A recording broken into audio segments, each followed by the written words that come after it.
Ah, alors je vous écoute. Non, parce que si vous attendez que je fasse des commentaires. Les entraîneurs, on parle tellement que quand on arrive à la fin du match, on n'a pas envie de parler. Sauvé par Benjamin, ce match Non, je ne le vois pas vraiment comme ça. D'abord, Benjamin Nivet, c'est vrai que les joueurs de talent, c'est souvent les joueurs de talent dans toutes les équipes, ces entraîneurs disent qu'il faut la différence. Mais bon, sur ce deuxième mi-temps, on était vraiment. Je regrette qu'on ait. Je m'étais imaginé que contre cette équipe qui marque quasiment toujours, ils n'ont pas marqué à Angers, mais qui marque beaucoup de buts, je m'étais imaginé qu'on n'allait pas prendre de but. Puis au moment où on était le moins en danger, on prend un but. Alors qu'on a, pour la mi-temps, on a bien tenu. Il y a eu pas mal d'hésitations parce qu'on avait changé d'organisation de jeu. Il y avait beaucoup de joueurs qui. Il y avait des joueurs qui au milieu de terrain. N'ont pas joué en début de saison comme Karim ou Lionel Lacour, donc c'est Guillaume Lacour, donc c'était un peu pour eux, c'était hésitant, ils étaient hésitants et il fallait vraiment qu'on passe une demi-heure sans prendre de but, donc c'est ce qui s'est passé. Parce que je savais qu'il serait un peu emprunté au début, mais on prend ce but au moment où on est le moins en danger, c'est un peu héritage. Je m'étais imaginé qu'on ne prenne pas de but. Mais voilà, mais en revanche, la dernière demi-heure est vraiment très très intéressante. On aurait même, les garçons auraient même souhaité que ça dure 10 minutes ou un quart d'heure de plus. Voilà. Mais à ce moment, on est un peu. Il y a, dans le football, un peu comme dans la vie, il y a des marées basses et des marées hautes, si je peux m'exprimer ainsi. Et on est un peu. On est bien moins efficace qu'en début de saison. En début de saison, il nous fallait une demi-occasion pour marquer un but. Et puis dans le football, voilà. Là, il nous faut beaucoup d'occasions pour marquer un but. Mais c'est vrai que j'ai le sentiment que sur la dernière demi-heure, les joueurs méritent leur match nul, quoi, par rapport aux opportunités qu'ils ont eu de claquer, quoi. Parce que t'as pas le regret justement qu'ils s'activent vraiment quand ils sont menés, quoi, parce que non, c'est surtout que pour que les joueurs... on sait très souvent qu'on s'est activé. Très souvent, depuis 2 ans, où on est dominateur et puis qu'on ne prend pas de points. Là, il y avait beaucoup de prudence de leur part par rapport à ce que je viens de dire. C'est-à-dire que lorsque vous êtes obligé de laisser 3 joueurs qui sont quasi tous titulaires à la maison, vous réorganisez votre groupe, il y a forcément une mise en place un peu plus longue sur le terrain. Et c'est ce qui s'est passé pour la première mi-temps. Non, ce que je regrette, c'est nos entames de deuxième mi-temps. Voilà, ça, nos entames de deuxième mi-temps, c'est assez récurrent chez nous. Et ça, c'est un peu... Mais on va retirer... C'est un peu désagréable. Mais on va retenir surtout le fait qu'on soit revenu au score et qu'on ne soit pas défait. Parce que depuis 2 ans, on a beaucoup de mal à faire comme l'année où on est monté, en 2011-2012, où même mené, on prenait beaucoup de points. Et depuis 2 ans, on a beaucoup de mal à prendre des points quand on est mené. Donc ça c'est peut-être ce match-là qui va déclencher cette capacité à revenir au score et à prendre des points lorsqu'on est mené. Voilà. Après un bon début de saison, vous restez sur une victoire en 6 matchs. Comment vous expliquez que ça soit plus poussif pour vous en ce moment ? Je crois que déjà, le début de saison, sans être quelque part, sans être l'heure, je pense que c'était largement au-dessus par l'investissement des joueurs, par leur concentration, par leur envie de réussir que je constate chaque jour. C'est au-dessus de nos capacités, je pense. Voilà. C'est ce que j'ai dit depuis longtemps, c'est au-dessus de nos capacités. Je pense que dans ce groupe, il y a une dizaine d'équipes qui sont au même niveau et que nous, on n'est pas au-dessus des autres. C'est tout. Et que ce que j'expliquais aux joueurs depuis 15 jours, 3 semaines, justement, quand on est dans une période avec un peu moins de réussite où les choses nous sourient un peu moins, mais il faut savoir prendre des points. Et je pense que nos 5 premiers matchs étaient au-dessus de... J'étais vraiment très, très étonné et un peu sans mots sur notre début de saison, le nombre de points qu'on a pris. Parce que moi, c'est sûr qu'on avait bien travaillé pendant 2 mois, mais quand vous êtes entraîneur, vous ne savez pas, vous ne savez jamais. Et je m'étais dit, voilà, c'est beaucoup de points quand même par rapport à ce que j'ai vu depuis 2 mois à l'entraînement. Et parce que c'est comme ça le football. Il arrive que vous ayez une réussite insolente et il arrive aussi que vous soyez dans une malchance déprimante, quoi. Et je pense que ce qui est important, c'est dans des périodes comme ce soir ou comme depuis 3 semaines, il nous faut 5 occasions pour marquer un but, mais c'est là que c'est important de ne pas perdre, de gratter des points. Voilà comment. C'est une bonne opération pour à m'écouter, non, la bonne opération, c'est 3 points tous les week-ends. mais mais on revient d'une défaite à Clermont-Ferrand qui nous a beaucoup peiné par rapport à la prestation que vous avez effectuée. Et donc, je vais surtout dire que si vous me voyez assez positif, c'est parce que par rapport à la prestation des joueurs sur la deuxième mi-temps, leur réaction et leur capacité à jouer, le nombre d'occasions qu'on a eues, je pense que c'est mérité. C'est pour ça qu'on va retenir l'aspect positif, quoi. Voilà. Bon. Marc, Oui. un mot sur la sortie assez précoce de Corentin Jean, choix tactique, performance qui... Oui, une performance qui ne me convient pas. Je l'avais dit à la mi-temps. Mais bon, c'est un gamin. Et comme tous les gamins, l'expérience ne s'achète pas. Et il faut être concentré, attentif, préparer bien ses matchs. C'est un joueur de très grand talent, mais il doit également... vous savez, Corentin, depuis le début de la saison, depuis 1 an, il ne subit pas la concurrence comme les autres, à mes yeux. C'est-à-dire, au contraire, il est privilégié. Et il est privilégié depuis 1 an et demi parce que c'est un joueur du club, parce qu'on a l'intention de faire sortir nos joueurs de club, nos jeunes, et de les promotionner avant les autres, puisqu'ils ont choisi notre club. Donc, depuis 1 an et demi, il ne subit pas la concurrence comme les autres. Il est privilégié.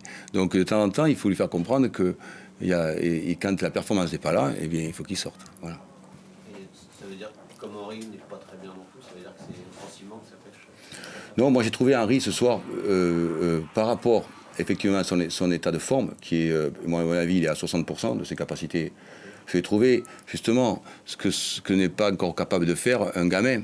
C'est que je l'ai trouvé très présent et très intéressant sur le nombre de ballons qu'il a touchés. C'est ce que j'ai comparé au bout d'1 heure. C'était quand vous voyez 2 attaquants et qu'il y en a un qui touche quasiment tous les ballons et l'autre pas, ce que je lui ai dit. J'ai dit, ça prouve qu'il y en a un qui sait se mettre dans les situations pour recevoir la balle. Et Henry a été très intéressant pour nous, et je suis sûr que la vidéo va me le confirmer, et les statistiques, mais c'est vrai qu'il est encore très loin, et c'est bien qu'il soit intéressant comme joueur, alors qu'il est très loin sur l'aspect athlétique, il le sait. Il le sait. Sur le plan défensif, vous avez l'air d'être très bien armé. Pas assez. Pas assez pour vous? Non, moi je rêve que de 0 but pendant de longues périodes. C'est ce que je leur dis. Mais bon, ça c'est qu'un rêve. C'est qu'un rêve. C'est quand même pas mal. Oui, c'est pas mal, oui, c'est pas mal. Hein? Oui, c'est pas mal. C'est pas mal. Mais bon, vous avez coupé les micros, je les emmerde pour ça. Je les emmerde en permanence. On croit que souvent que Furlan aime que le jeu offensif. Non, non. Moi, je viens de Bordeaux où nous, notre culture, c'était défensive. Et moi, je les ennuie en permanence sur l'aspect défensif parce que eux, c'est eux qui doivent apporter ça. L'entraîneur peut rien. Sur le plan offensif, je peux leur apporter beaucoup. Mais sur le plan défensif, je ne peux pas leur apporter le savoir-faire. C'est leur talent qui doit ressortir. Voilà. Merci.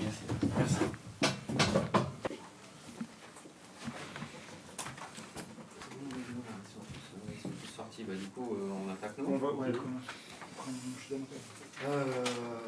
Bah, écoute, pour te demander si, encore une fois, il y a un sentiment de gâchis à la fin de ce match.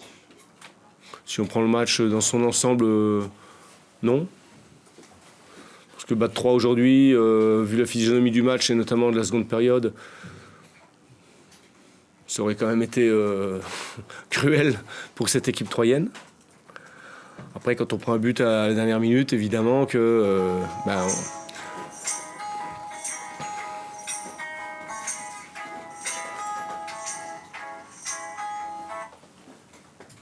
Évidemment que ça nous fout les boules, et d'autant plus que c'est pas la première fois qu'on s'incline dans les dernières minutes. Mais bon, voilà. Il y a eu une première et une deuxième mi-temps. C'est pas compliqué, hein. Il y a eu l'entrée de Monsieur Plus à 3, puis voilà, le match a changé d'âme. C'est comme ça, nous on s'est accrochés. La première mi-temps était à peu près équitable. On a la chance de marquer en seconde mi-temps sur quasiment notre seule occasion de but. Et puis après, quand Nivet est rentré, ça a changé la phase du match. Comment t'expliques, c'était un affrontement entre les deux meilleures attaques du championnat et c'est au final plutôt décevant en termes de poids offensif. C'est décevant sur les occasions de Créteil. Je pense qu'on a une occasion, un duel avec Dabo en première mi-temps. C'est notre meilleure occasion. On marque dans une mi-temps où on n'a pas fait grand-chose, la deuxième. Par contre, 3, s'ils ont la réussite d'en mettre 4 ou 5. Bon, donc voilà, donc c'était pas si déplaisant que ça. Mais je le répète, le match a changé quand Nivet est rentré. Est-ce que c'est pas une limite de Créteil justement de ne pas arriver à s'opposer à la rentrée d'un très bon joueur? Bah si, mais un très bon joueur, vous savez, aujourd'hui, il met des buts, il est en tête du classement des passeurs, voilà. C'est des joueurs partout où ils passent, enfin sur quel terrain qu'ils soient, ils vous font la diff. Donc voilà, après, on n'est pas les seuls à pas pouvoir le contrôler. Quand vous voyez ce qu'il fait sur 30 minutes, c'est assez impressionnant. Et c'est certainement une limite pour nous, d'autant plus qu'on avait quelqu'un devant la défense, donc on avait un système qui logiquement devrait pouvoir, mais au-delà de ça, notre deuxième mi-temps a été une deuxième mi-temps fantôme, quoi. Je ne sais pas pourquoi, on a reculé, on a voulu bêtement certainement conserver un avantage, et puis on a oublié de jouer. Voilà, on les a bien pressés haut en première mi-temps, ça s'est bien passé, on n'a pas concédé quasiment, je pense, une frappe, un peu en coin. Bon, par contre, en deuxième mi-temps, je le répète, on peut perdre plus lourdement.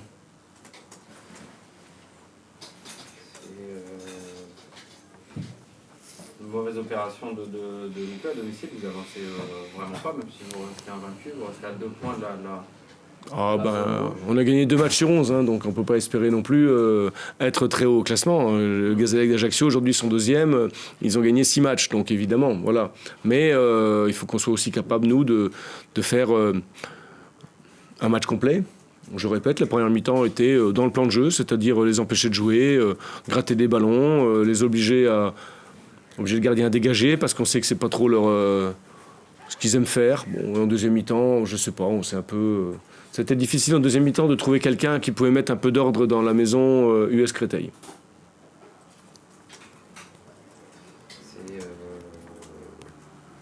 C'est un constat qui t'agace, ça On est en mesure d'attendre mieux un petit peu évidemment de nos joueurs cadres qui doivent nous emmener un peu toute l'équipe, mais deuxième mi-temps, je n'ai pas vu quelqu'un pour en relever un peu son partenaire. Donc voilà, maintenant, attendez, 3, ils ont fait 5 matchs extérieurs, ils en ont gagné 3. C'est leur 6e aujourd'hui, donc ils ne sont pas là par hasard. Hein. Ils ont perdu une seule fois à Clermont, donc bon, à un moment donné, il y a aussi un adversaire en face qui est meilleur, et il faut l'accepter. Et il faut se battre avec nos moyens, et nos moyens sur la deuxième mi-temps n'ont pas été suffisants. Même si on a l'espoir, bien sûr, de tenir 3 ou 4 minutes de plus.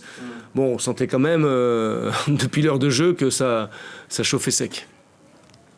Justement, est-ce que c'est compte tenu de ça, si tout le monde fait ce constat-là, c'est pas vraiment frustrant de perdre à la 90e minute, parce que pourquoi pas prendre un match gagné, même si on n'a pas le jeu pour. Heureusement que de temps en temps on gagne des matchs quand on ne le mérite pas, mais nous ça ne nous est pas trop arrivé cette année. Exactement, bon, si, il y a certainement quelque chose à creuser aussi, mais il faut que sur une deuxième mi-temps comme cet après-midi, on soit capable de faire plus de 2 passes dans la moitié de terrain de l'adversaire, parce qu'à un moment donné... vous n'arrivez plus à trouver ni un point de fixation, comme on a pu trouver en première mi-temps, ni des gens qui vont se faire des passes au milieu, dans un milieu qui, logiquement, numériquement, devrait être un petit peu en supériorité. Donc, et puis voilà, on a le sentiment que chaque attaque de l'adversaire, dans la dernière demi-heure, peut aller au bout. Donc, il y a certainement des explications à creuser, des discussions avec les joueurs. J'ai des gens qui ont fini avec des crampes, donc peut-être qu'on a trop forcé. Enfin, bon, après, vous savez... Voilà, on peut ouvrir 50 parapluies à la fin du match.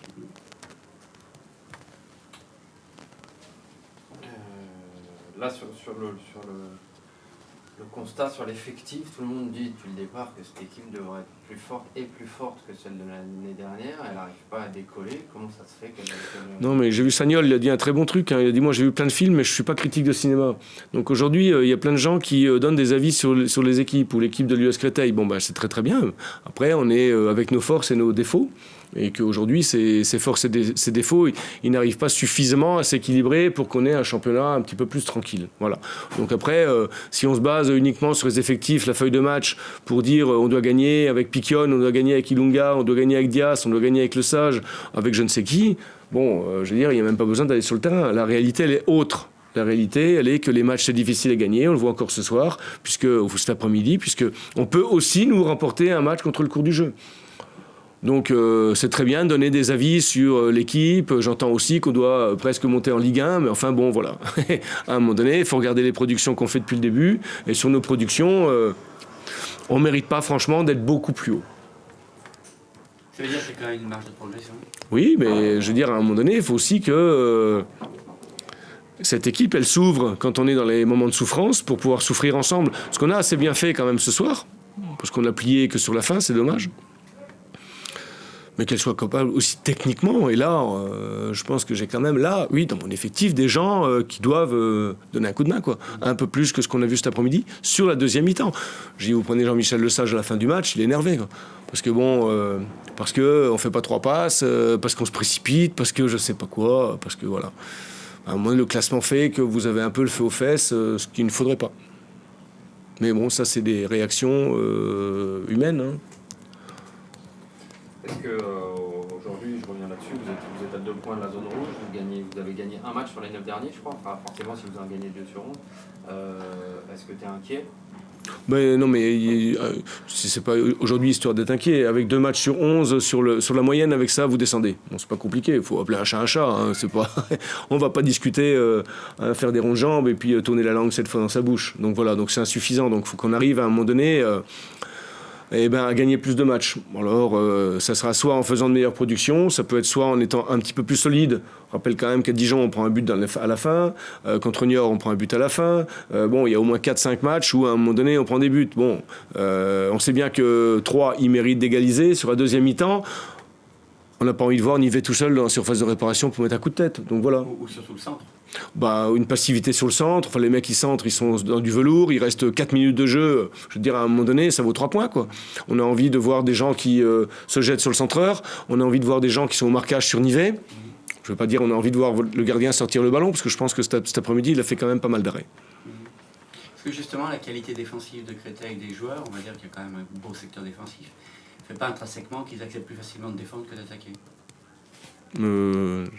J'ai pas bien compris la question. Moi, j'ai mal posé. Parce qu'il y a quand même 2 grands joueurs immenses quand même au milieu de terrain qui font quand même 1m90. Et donc, est-ce qu'ils n'ont pas tendance naturellement à laisser les autres venir pour... C'est pas parce qu'on a des gens de 1,90 ou de 2 mètres qu'on prend pas de but, hein. Même dans le domaine aérien. Dans le style de jeu, il a laissé un peu le jeu défensif trop s'exprimer, c'est ça que je veux dire. Oui, mais le problème, c'est que quand on a les moyens de jouer, il faut jouer. Quand on n'a pas les moyens de jouer, comme en deuxième mi-temps, il faut serrer les dents, serrer les rangs, et puis s'arc-bouter sur un résultat qui aurait pu être pour ce soir positif. Parce que vous gagnez 1-0, c'est pas pour ça qu'on va tirer des constats non plus super positifs par rapport à notre deuxième mi-temps.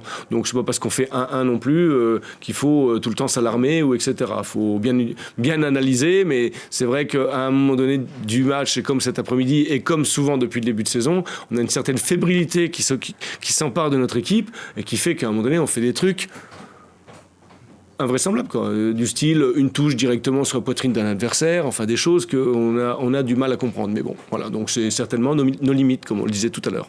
Mais ces limites, il faut les repousser, il faut aller vers quelque chose de meilleur, faut pas s'énerver, continuer à bosser, et puis...